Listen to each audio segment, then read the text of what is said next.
여러분 안녕하십니까? 이어서 광주 전남권 소식입니다. 전국 유일의 국립에너지 전문과학관이 광주와 전남 혁신도시에 들어섭니다. 국립과학관으로서는 10번째입니다. 한편 남도의병 역사박물관은 3년간의 공사를 마치고 내년 2월쯤에 문을 열 예정입니다. 김영찬 기자입니다. 한국에너지공과대학과 한국전력, 한전 KDN 등 에너지 관련 교육기관과 공공기관이 밀집해 있는 광주 전남 혁신도시. 혁신도시에 에너지와 과학, 문화가 결합한 국립에너지 전문과학관이 들어섭니다. 에너지를 주제로 한 과학관은 전국에서 유일하고 국립과학관으로선 10번째입니다. 국비와 지방비 460억 원이 투입돼 10,000제곱미터 넓이의 땅에 지상 3층 규모로 지어지며 오는 2030년엔 완공될 예정입니다. 과학관은 에너지의 역사와 원리, 신재생 에너지 기술 등을 전시하고 체험할 수 있는 공간이 만들어집니다. 또 지역민들을 위한 공원도 조성될 예정입니다. 광주 전남뿐만 아니라 또 서남권에 있는 그 도서 지역까지 어우를 수 있는 과학관으로서 나주를 넘어서 전국의 에너지에 대한 그 선도적인 역할을 할 수 있는 기회가 되겠습니다. 임진왜란과 대한제국기 당시 남도의병의 숭고한 정신을 기억할 수 있는 남도의병 역사박물관. 약 3년간의 공사를 마치고 내년 2월 말쯤에 문을 열 예정으로 의병 관련 자료와 무기류 등을 전시합니다. 남도의병 역사의 자랑스러운 자산이 우리 지역 주민들의 역사적 자긍심의 원천이 되도록 미래와 역사를 대표하는 문화시설이 잇따라 들어서면서 나주가 서남권 대표 관광도시로 거듭날 수 있을지 기대가 되고 있습니다. MBC 뉴스 김영창입니다. 무소유로 잘 알려진 법정 스님이 손수 만들어 사용한 빠삐용 의자가 순천 송광사에 있는데요.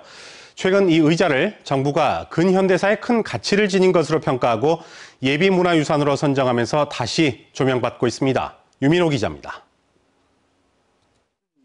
툇마루 위에 놓인 단출한 의자 하나. 참나무 장작을 쪼개고 잇대어 만든 소박한 모양새입니다.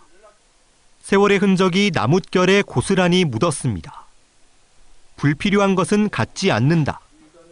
평생 무소유의 삶을 실천하고 지난 2010년 입적한 법정 스님.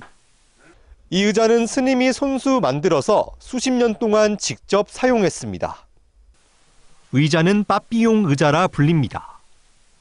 지난 1976년 송광사 불이람에서 지내던 법정 스님이 밑그림 없이 제작했고 시간 날 때 의자에 앉아 조계산을 내려다봤습니다.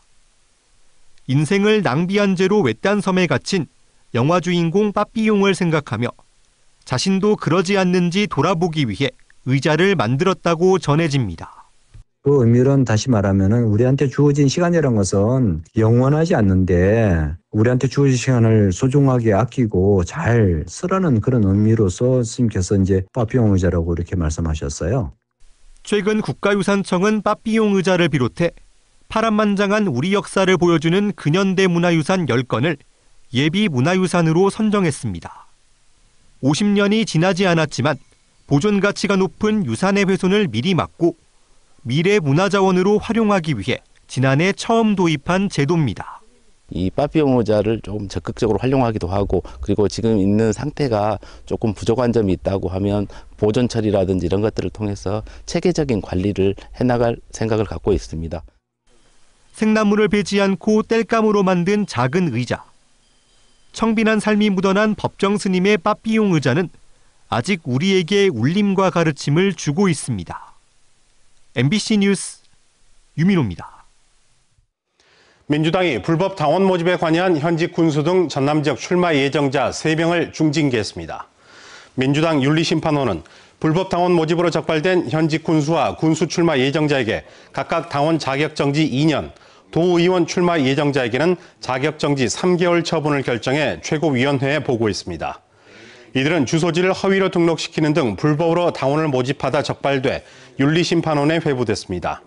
민주당 당헌 당규에 따르면 당원 자격이 정지된 기간에는 민주당 후보로 공직선거에 나설 수 없습니다. 광주 테크노파크 원장 후보자가 광주시의회로부터 인권 침해를 당했다며 국가인권위원회에 진정을 제기했습니다.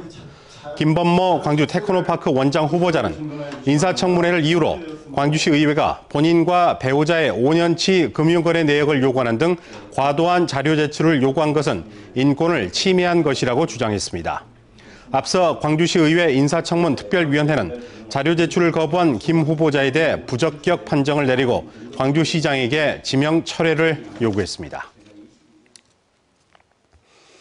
오늘 오전 9시 35분쯤 보성군 조성면의 한 철길 건널목에서 새마을호 열차와 승용차가 충돌했습니다. 이 사고로 승용차 운전자 60대 A씨가 크게 다쳐 병원으로 옮겼지만 숨졌습니다. 언제 어디서나 내 손 안의 뉴스. 광주 MBC 뉴스 유튜브 구독으로 함께하세요.